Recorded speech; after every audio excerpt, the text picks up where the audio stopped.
Hey, welcome back to the site. My name's Trent.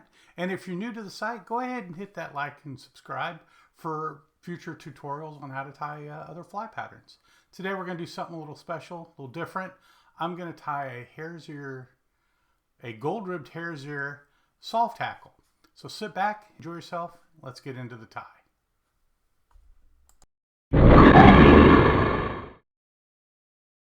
All right, so I've already went ahead and crushed the barb and I put the hook in the vise. And today we're using, I think this is a 3X long shank nymph hook. The lead I'm going to use, I don't know the size, but in an old book from Harry Murray, he said if you could take your lead, kind of match the lead up to the size of the wire of the hook, it's just a good gauge. So that's what I did. And I measured off about 2 inches. So that's what I'm going to put on here. And I'm a little OCD, I understand. I like to keep my my flies consistent. And I will tie them. I'll use different colored heads. So heavy flies may have black heads, and then medium flies might have a brown, and then red heads on light ones, who knows. However I'm feeling, whatever I'm feeling that day. So I got the lead on there. Next thing I'm going to do, this is just some 8/0 camel or brown. Let's go ahead and start this behind the eye of the hook. Put several wraps in front and behind, and then I'm going to kind of give a little more tension here and wrap that lead, get that bound down really tight. If you're new to using lead and you don't get it bound down, it can spin on you when you're trying to fly. Now this is going to be a full dubbed body fly, so I don't know that it spinning on me would be that big of a deal, but I don't like it to happen. So the next thing I'm going to do is, this is a full rough grouse cape. I like to use rough grouse when I can, just because I have an entire cape, and it gives me an excuse to use some of these feathers that I normally wouldn't otherwise use. So I'm just pulling off a feather with some decent length to the material right there, because that's going to be the tail of this fly. So I'm going to go ahead and strip off.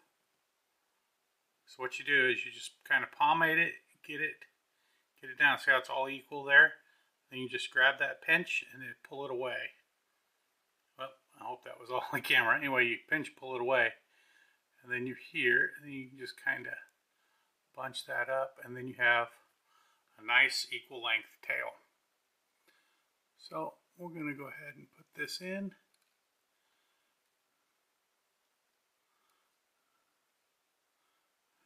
I'm holding it, still holding it with a little bit of pressure, because I do want to keep it on the top of the hook. So there's the tail, put it tied in. I'm going to roll this over, and I'm going to get some gold ribbing, right? Because it's going to be a gold-ribbed hare's ear soft hackle that we're tying. So I need the gold ribbing. And my gold ribbing is just this uni French small oval gold, but I didn't seal it up well last time I used it, and the whole thing came uncoiled as I sat here and was talking to you about it. So have that done, and then I'm going to go ahead and tie this in on the underside of the fly.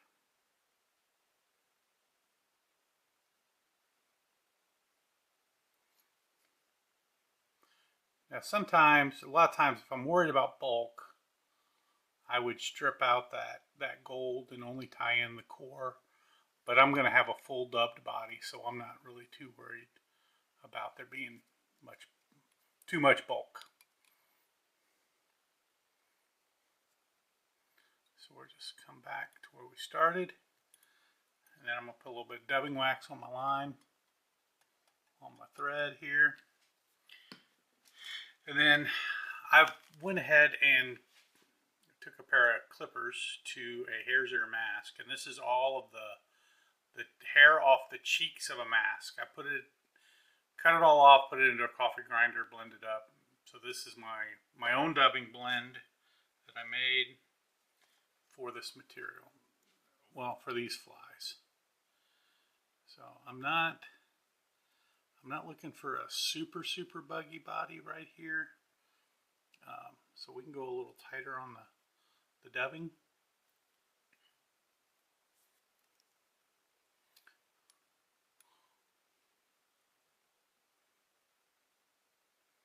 Just kind of move forward, build up a little bit of that taper on that body as we move forward.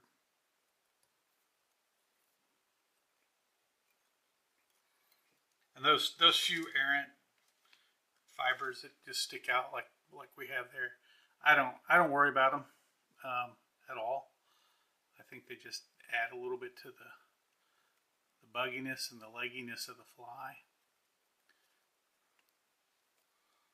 So we're just gonna keep going. I'm a big fan of a little bit of dubbing and then apply it and put on a little bit more, because I'd rather do a bunch of little steps of dubbing than try to do it all at once, because generally, from my experience, that doesn't work out very well for me. All right.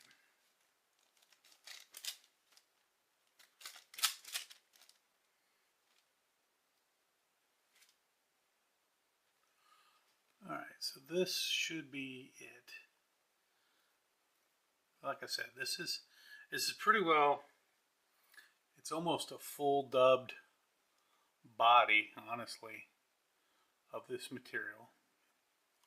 Now, if you noticed, I went over the top and away. When I put in this rib, I'm going to bring it towards me. That's called counter wrapping, and it will help strengthen the overall fly. And ideally, you know, I want 4 to 5 ribs on my fly. So there's 4 and there's 5. You come up and give it a couple wraps there to hold it. A couple in front. Kind of bind it down a little better. And then that's done. Let me get out I have a pair of scissors. I have my good scissors. And then I have I'm going to cut tinsel and wire and other scissors. Those used my tinsel and wire cutting scissors. Now, well, usually I guess I helicopter my wire, but used to be my good scissors. And then over time, they became, you know, as you get new ones, the old ones get a new function. So next thing we're going to do is I'm going to select a feather right here, and this will be the collar. And I'm going to strip away all the fuzzies. And I want these fibers to, see, that's a little long. I don't want it to go that far. So I'm just going to strip off a little bit more of that. Like so. There we go.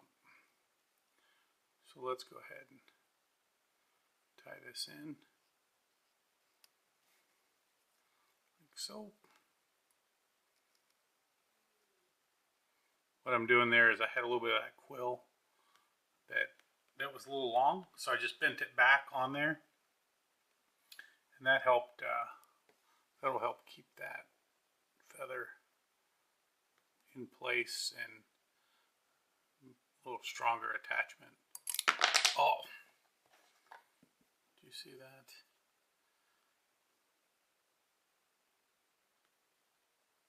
So one thing about rough grouse feathers, and I guess probably a lot of those upland bird feathers that we use, They are very delicate feathers.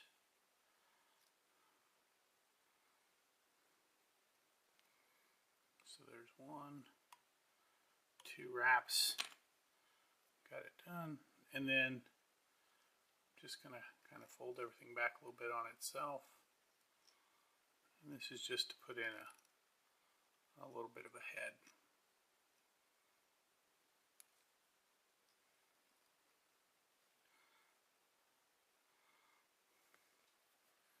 So there is the completed fly, and we'll go ahead and put on the whip finish. This. Whoop. So we're here, and we're going to give it a 1, 2, 3. We'll do 4 just because I want to go back a little farther. 4 turn whip finish. We're done. Pull out our handy dandy scissors and give that a clip as close as we can. Looks like we captured something there. There we go. So there is the completed gold-ribbed hare's ear nymph soft hackle. So I hope you enjoyed watching, and if you did, please hit me with some questions or comments on the bottom. And until next time, I'll see you around the vise.